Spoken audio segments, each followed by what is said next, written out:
Assalamualaikum warahmatullahi wabarakatuh. Saya Anissa Onaifa dari PGSD Universitas Jember. Di sini saya akan mendeskripsikan tentang Bob Sadino, salah satu seorang wirausahawan di Indonesia yang sukses mengembangkan usaha di bidang pangan dan di bidang peternakan. Tugas ini saya persembahkan untuk Bu Asrumi selaku dosen mata kuliah Bahasa Indonesia kelas 6 Universitas Jember. Nah, siapa sih yang nggak tahu Bob Sadino, wirausahawan sukses yang ada di Indonesia sebagai pebisnis di bidang peternakan dan di bidang pangan. Bob Sadino sendiri terlahir di Lampung tanggal 9 Maret 1933. Ia merupakan anak kelima dari 5 bersaudara, jadi ia adalah anak bungsu. Nah, sewaktu ayahnya meninggal pada umur 19 tahun, ayahnya mewariskan seluruh hartanya kepada Bob Sadino. Mengapa demikian?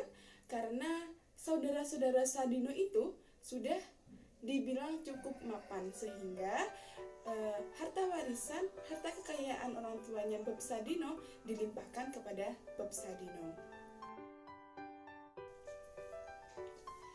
Nah, perjalanan bisnis Om Bob dimulai ketika ia menghabiskan sebagian harta warisannya untuk berkeliling dunia, dan ia memilih untuk menetap di Belanda selama 9 tahun. Menetap di sana, ia menemukan cintanya, yaitu Sulami yang sekarang menjadi istrinya. Nah, akhirnya mereka menjalani kehidupan berkeluarga di Belanda. Setelah itu, Bob memutuskan untuk kembali lagi ke Indonesia. Kembali ke Indonesia dengan membawa 2 Mercedes. Saat pulang ke Indonesia itu, Bob menjual 1 Mercedes miliknya untuk membeli tanah dan 1 lagi untuk kehidupannya. Di Indonesia, sebenarnya Bob itu sudah bekerja di salah satu perusahaan. Namun, ia memilih untuk keluar dari pekerjaannya dan memilih untuk bekerja secara mandiri dengan menyewakan mobilnya, dan ia sendirilah yang menjadi sopir mobil tersebut. Nah, tetapi tak disangka-sangka musibah menghampirinya. Mercedesnya mengalami kecelakaan dan mengakibatkan rusak yang sangat parah. Tetapi pada saat itu, Bob tidak memiliki uang untuk memperbaikinya. Jadi ia beralih menjadi tukang kayu yang hanya mendapat upah sebesar 100 rupiah. Bisa dibayangkan betapa stresnya kehidupan Bob saat itu. Ia sangat depresi karena mobilnya rusak, tidak ada pendapatan, sehingga ia mengalami tekanan kehidupan. Tetapi pada saat itu ada temannya yang ingin menolongnya dengan menawarkan untuk memelihara ayam supaya depresi dan tekanan hidupnya itu sedikit berkurang. Saat itu juga Bob menyetujuinya. Lalu ia sedikit demi sedikit memelihara ayam tersebut dan menemukan suatu titik terang. Nah, saat Bob memelihara ayam-ayamnya, ia mengamati ayam-ayam tersebut, dan dalam benak Bob berpikir, kalau ayam saja bisa bertahan untuk hidupnya, bisa berjuang untuk hidupnya, apalagi manusia, pasti manusia bisa bertahan dan berjuang untuk hidupnya. Akhirnya, Bob dan istrinya memutuskan untuk berternak ayam dan menjualnya ke orang-orang sekitarnya. Akhirnya, banyak pelanggan Bob yang berdatangan dan kebanyakan adalah orang asing. Mengapa demikian? Karena Bob dan istrinya itu fasih berbahasa asing, berbahasa Inggris.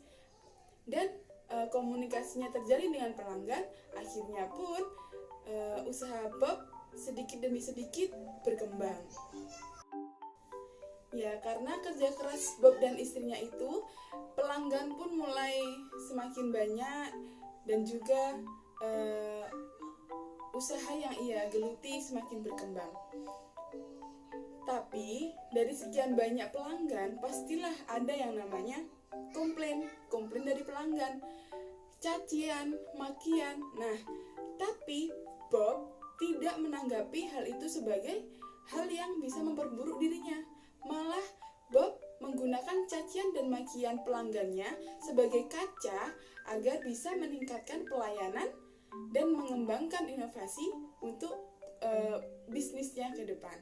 Sehingga banyak sekali pelanggan yang merasa puas oleh pelayanan Bob. Semakin puas, semakin banyak berkembang, semakin banyak pelanggan yang berdatangan juga. Itulah karena keuletan dan ketekunan, tidak pantang menyerah meskipun banyak cacian dan makian yang datang melanda Bob. Karena usaha di bidang ayam sudah mulai berkembang, akhirnya Bob beralih atau mengembangkan usahanya di bidang pertanian, khususnya di tanaman hortikultura. Keberhasilan seorang Bob tidak terlepas dari ketidaktahuannya yang akhirnya membawanya untuk terus mencari, untuk terus menangkap peluang dan terus terjun di lapangan agar ia tahu apa sih yang salah, apa sih yang benar, bagaimana cara melakukannya. Nah, seperti itu. Kata Om Bob, uang itu bukan segalanya.